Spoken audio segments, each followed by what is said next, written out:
Welcome to the Campfire. Today we're analyzing District 21-6A. The teams in this Fort Bend ISD district include Austin, Bush, Clemens, Dulles, Elkins, Hightower, Ridgepoint, and Travis. Let's begin by taking a look at these teams in our film session, presented by the Houston area Chevy dealers. In 21-6A, Ridgepoint is addicted to winning district titles. They have simply dominated the rest of Fort Bend ISD. This year, the Panthers have a chance at even more, possibly a regional title or even a shot at the state title game. They returned 13 starters, including an imposing offensive line led by Avery Morchoke and Hugh Smith.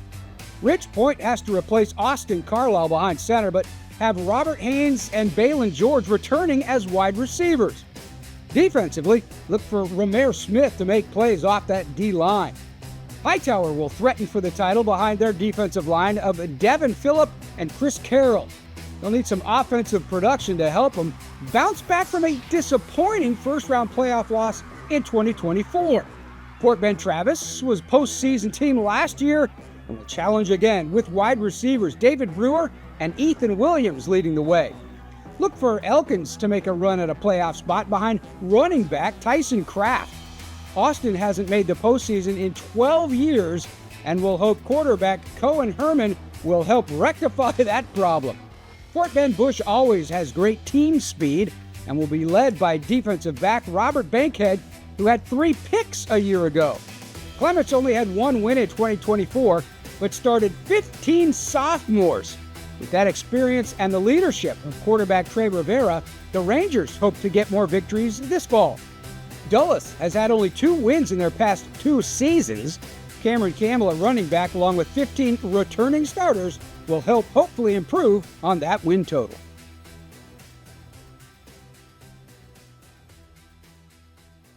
The film session is presented by the Houston area Chevy dealers. Together, let's drive. Players on the Rise is brought to you by Parker University. Would you like to help a veteran? Log on to parkerperformanceinstitute.com to learn more about the Invicta Project. The Campfire is brought to you by DQ for treats and eats before and after the game. For an even deeper look at 21-6A, here's producer Ward Fasold and Matt Stepp from Dave Campbell's Texas High School Football with the District Breakdown.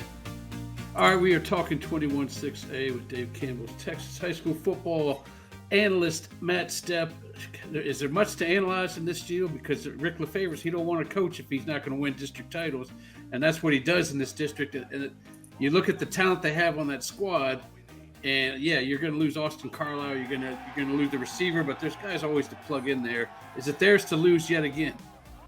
Absolutely. I'm going to say this about Ridgepoint, and this might be a little surprising for it. Okay. I think Ridgepoint is a sleeper to make the state championship game. Oh, yeah. Okay. They are loaded. I was ready for you to say a sleeper to win the district title. No, they're not a sleeper. They're the favorites to win the district Okay. title. This might be yes, they lose Austin Carlisle, but top to bottom, I think this might be Ridgepoint's best team they've ever had. They are absolutely loaded at every level. I think they'll have a quarterback.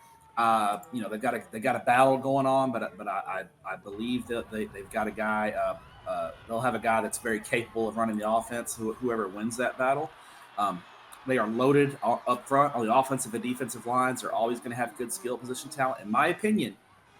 With the Tascasita and North Shore, maybe not quite and we'll talk about them later on. Maybe not quite being as loaded as they have been. This might be the year Ridgepoint breaks through. They are absolutely loaded, and I love this Panthers ball club. I think they are the clear favorite in this district, and I think they are among the top 10 teams in the state of Texas. So what are we thinking about 1 through 8 in this district? Let's go Ridgepoint 1, Hightower 2. I'm going to go Travis 3. I'm going to go Austin to get past Elkins for the 4th spot. Elkins 5, Bush 6, Clemens 7, and Dulles 8. We'll post the entire breakdown segment this Wednesday on our social media pages. Now, let's take a look at some game changers and players on the rise, presented by Parker University. Running back Tyson Kraft of Fort Bend Elkins was the district's Offensive Newcomer of the Year and a unanimous selection for First Team All-District. As just a sophomore, Kraft rushed for 1,244 yards and 19 touchdowns for the Knights. Tyson is extremely elusive, which makes every play to him a potential house goal with his shiftiness and speed. Kraft has initial interest from Delaware State, Prairie View A&M, and Temple. Ridge Point has a questioning quarterback this year. Transfer Roman Seymour feels he has the answer. As an Elkins Knight last year, Seymour was first-team All-District, threw for 1,800 yards and 15 touchdowns with a 61% completion rate. Roman also played at Manville his first 2 high school years, so he has had success in various offenses. If Seymour can win the job at Ridge Point, the Panthers should be a deep playoff contender. There's a problem in the Travis secondary, and he goes by the name of Davis Kinney. Here's the skinny on Kinney. You simply can't make a mistake when throwing in his direction. Not only did the 4-star safety make 7 interceptions, he turned 4 of those into pick sixes.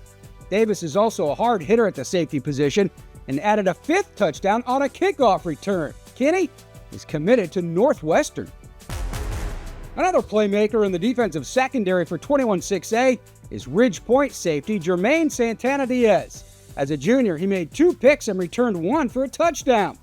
Santana Diaz also had 49 tackles out of that safety position.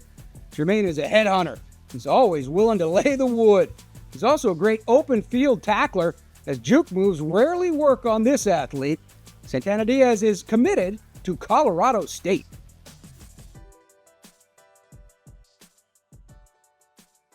The film session is presented by the Houston area Chevy dealers. Together, let's drive. Our Ward Fasold caught up to Fort Bend Ridge Point head coach Rick LaFavors to talk about his Panthers in our Media Day segment. All right, it's Media Day. We are talking 21-6A, and when you talk 21-6A, you always got to talk Ridge Point because they seem to have all those. You can't see it behind Coach LaFavors, but they got to have all those district titles laid up somewhere around there because they seem to grab them every time. Coach, talk about going into this district again. And this time you're going into a district without one of our show favorites in Austin Carlisle behind center. Boy, you've been around here long enough to know that they can't stay forever. But I know sometimes you wish they did. And we were kind of just talking off camera. You're going to have to fill that spot. So maybe we'll talk there about how much you're going to miss them and then what you might have coming in behind them. Well, yeah, Austin is definitely one of a kind and best player I've ever coached, to be honest with you. He's just was so fun to be around and just had so many intangibles and such. So now he's at Houston and making waves and trying to compete there.